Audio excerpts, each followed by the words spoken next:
Welcome back to the Great World Podcast. I'm your host, Isaac Hedges, joined by co-host Jacob Fulmer. Jake, what do you have on the agenda for us today?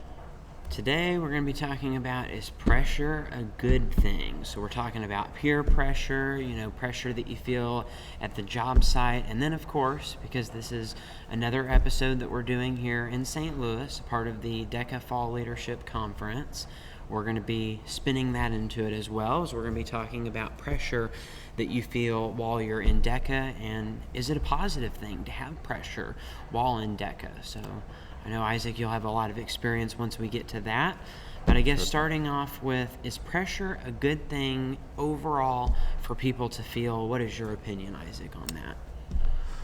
Overall, I don't know that it's that simple. I think it's easy to go overkill, but it's also easy to just stick with things that you're comfortable with. And at this point, I think in society, what's more common is for people just to avoid things that they're not comfortable with and not take risks. So I think that's a really worthwhile thing, and there is a such thing as healthy pressure. I think there's a real need for that. What do you think, Jake? Well, I feel like, as you said, with healthy pressure, the benefit to that is that, it can help you to get things done that you need to get done that maybe you wouldn't without that pressure. So Absolutely. I think that would be an example of when it would be a good thing to have pressure applied to a situation. So I guess looking at our first place, work pressure. All right. What do you think about work pressure? Is it a good thing to have? Well, in certain cases, yes. In certain cases, no. I'd wager to say that it's a generally good thing. Generally optimistic, though.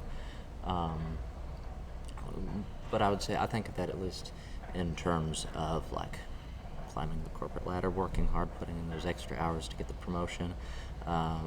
Those are all very good things with working towards.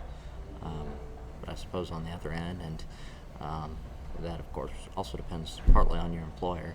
And sort of what you're working for has to be a major part of it. Jake, what do you think about that? Yeah, I think it's about, is it a healthy kind of pressure? Right. Because enough pressure can be good, it can help you to learn things and, get the job done that you're there to do at your job site or work site. Right. So do you think it tends to be healthy pressure? I think the majority of the time it is, Okay. I mean, I can think of some situations to where it might be, not a good situation to have too much pressure, but Right. Most generally, I think it's the appropriate amount of pressure that's undertaken. Presumably you've dealt with both. Yes. Right. Yeah. So we've talked about a lot of the positives. Now what are some of the negatives associated with that? I would say one negative thing is when your boss is trying to get you to do, and this doesn't happen very often, and I can't say that I've really seen this happen, but I've heard of it happening, where a boss tries to get an employee, to do something that's maybe against their religious beliefs or what they value, their morals. And in that case, pressure that the boss is applying would not be appropriate in that situation. So that would be a bad pressure in a work site. Right, absolutely. It would be a major thing like that, sort of violation of conscience or of religious freedoms. That would be a real issue in the workplace. Any other negative instances of pressure in the workplace or anywhere else, just in general? I guess if a boss is abusing their power, that could be a bad type of pressure, but I feel like that, again, it's just such a rare case that most of the time work pressure is going to be a good thing generally, just because that's a very rare occurrence. Right, and in those cases where the employer, if I'm correct, would be abusing his authority, which would then shift the pressure exceedingly so onto his employees. Just a really overbearing way. Is that what you're talking about? Yeah, and that's why I said that it's rare, because it's rare that, normally if you're a boss, you know what sort of limitations you have on your job, and you know that you can lose that job if you're not doing what the appropriate measures that need to be taken are. Right. So that's why I would say it's a pretty rare instance. And so overall work pressure, I think, is a good thing, wouldn't you say? Absolutely. All right, then let's go to friends. Pressure from friends.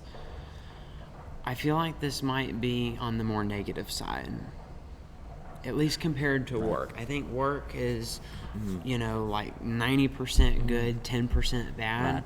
This, I feel like it's 50-50. Right, so that with friends, social pressure, peer pressure certainly tends to get a bad rap, and not without reason. It can be pretty harmful. But there can be some good things that can come out of it. If you're applying pressure to a friend to make a choice that you feel like they need to make, and then it ends up being better for them in the long run when they do feel pressure to make that good choice. Right. But then you could almost say that maybe that you're overstepping by applying that pressure. So then that's where it's a very fine line that you have to try to manage. So I think that's where it gets a little bit more complicated. What has your experience been with that? My experience with that, well, fortunately, I've had virtually no negative experience with that. I've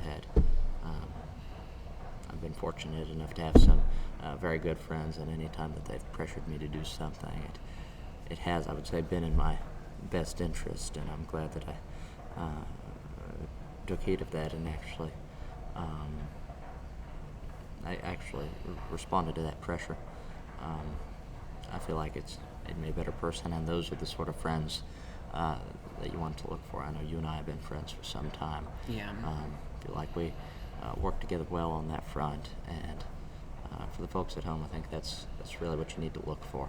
Yes, definitely. You need to have that in order for it to be good. And sometimes you might wonder, well, would I have been better off without listening to them or to listening to them? And so then there's that debate, and that's when you just wish that there was a choose your own adventure book that could tell you everything in life, right? Wouldn't that be great if all the answers were in a choose your own adventure book? Wouldn't it, though?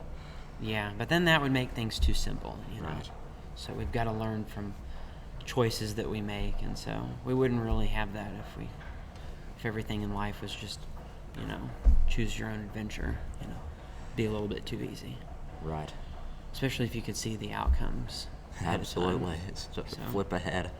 Yeah. If you will. So I'm not sure how you'd really do that, but so. Well, All right, well, that's when it comes to pressure from friends. What about with family members, family pressure? family pressure. Yeah. Again, this varies a bit between your home and family situation. There are many less fortunate than I. But I would say the most part, pressure from my family, that's been, as with friends, very much in a healthy way. Pressuring you to do things that are actually going to better yourself, that down the line you're going to thank them for, even if it might not seem the most pleasant at the time. Jake, what's your experience been with that? Yeah, I think that's an important thing to point out is, with some of the other places where you might experience pressure, you don't necessarily, you see the result really quickly, where sometimes when it involves family, things are a little bit more complicated, Right. and so you might not actually see the benefit from following them until much later down the line. I mean, in some cases it can be decades down the line until you really notice that, oh, they were right when they pressured me to make that decision, or I'm glad that I listened to them on that front. So, Right. So, that certainly is worth considering in that situation. You may be frustrated. Step back and just for a moment think about the long-term implications of it. Down the line, having accomplished this, having gone through the difficulty, would you be glad of it? And I think that can do a good deal. now, and I know this can become very difficult when it comes to family members, but there are times where sometimes you have to,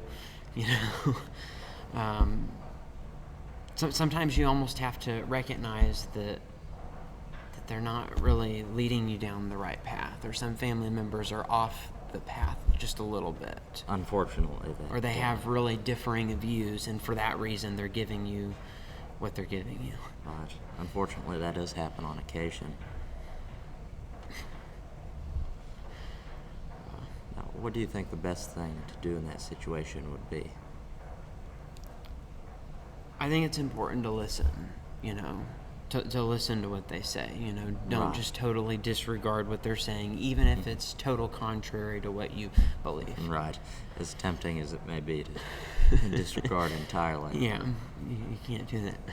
No. Try to be patient and really give a fair chance to size everything up.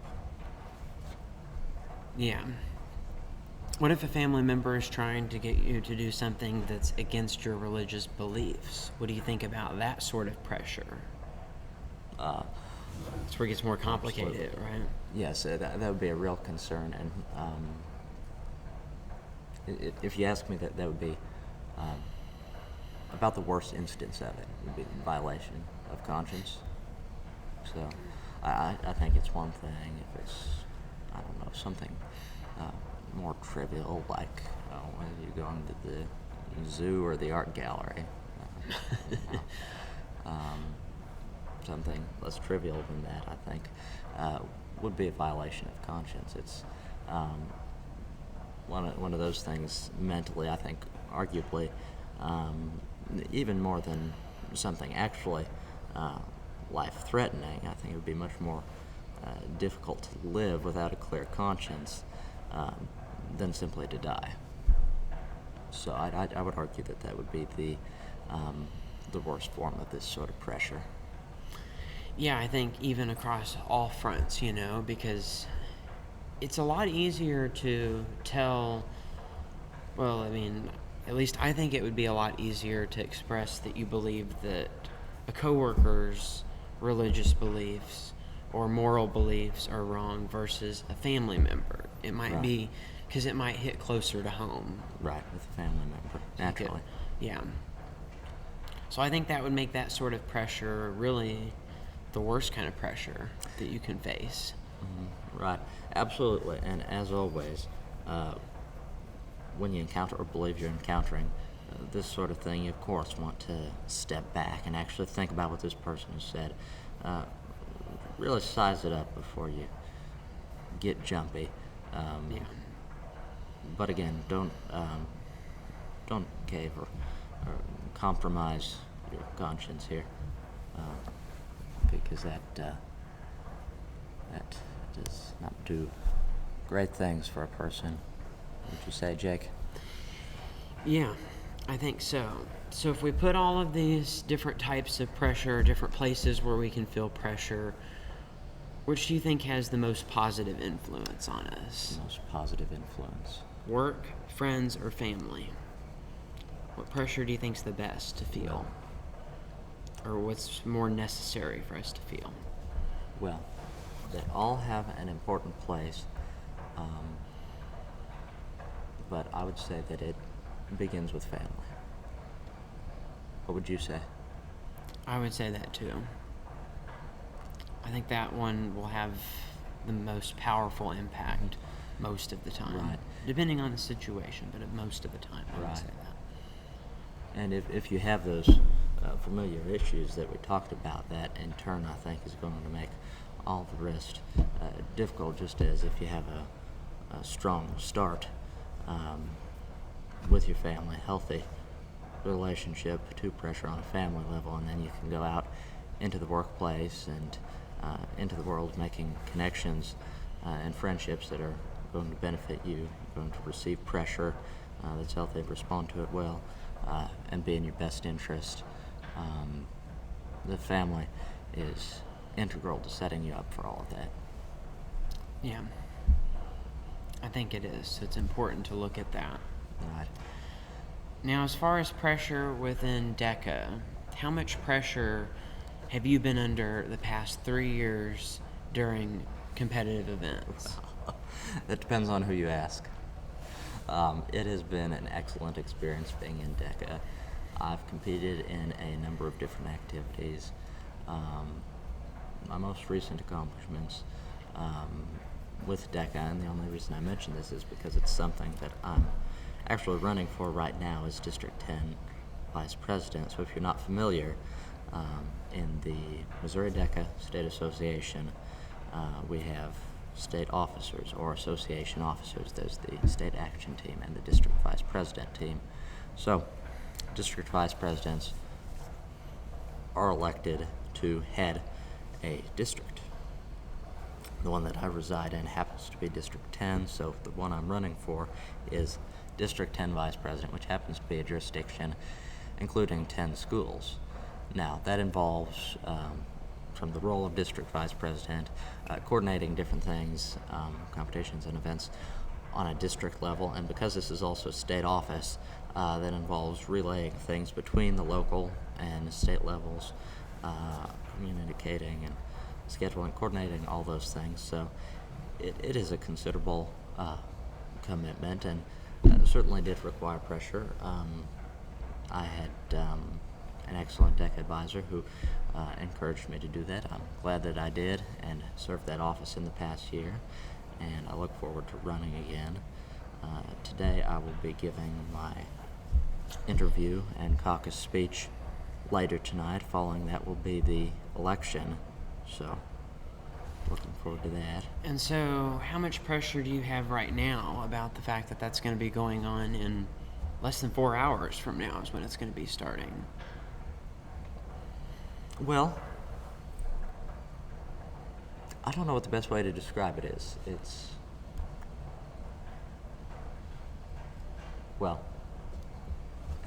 not unbearable in any sense. I mean, I suppose I'm doing just fine if that's what you're asking. I haven't fallen ill, at least not yet. So. And would you say that over time, as you compete more in DECA and run for higher levels, that it just becomes more natural? Absolutely. Preparation as you process? push boundaries, you get better tolerance for pressure of this sort.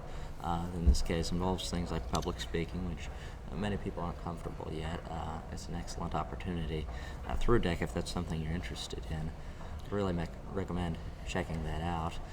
You can also reference our past episode on DECA and the Fall Leadership Conference for that we also did right here in St. Louis. 2 weeks ago.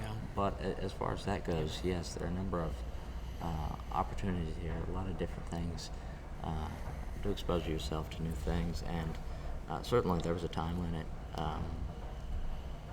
didn't come nearly as easily, and that's not to say that I don't still have to work for it, but in the past I did not do well with public speaking, let alone speaking. I really didn't outside of to those in my own immediate family. And so, what I take from all of this is there is pressure when it comes to DECA events. So there is pressure, but it's good because now this is your 4th year doing it. And so because you've had a lot of experience, because those first 3 years you've had that pressure, you've built up a tolerance for it, and that has allowed you to be, under a little bit less pressure today. Absolutely. So I would say, if we're going back to the question of is pressure within DECA a good thing, this fall leadership conference, is it good to have pressure? I would say that it is, because look what it's done for you in your 4th year. I would say so. My experience has been nothing but positive. That's not to say it's been 100% pleasant. There are certain times when you're working on a project or a competitive event, practicing for DECA, when you question it, you're like, oh, I don't really enjoy doing this. Should I really be doing it? Yeah. Trust me, folks, and stick with it.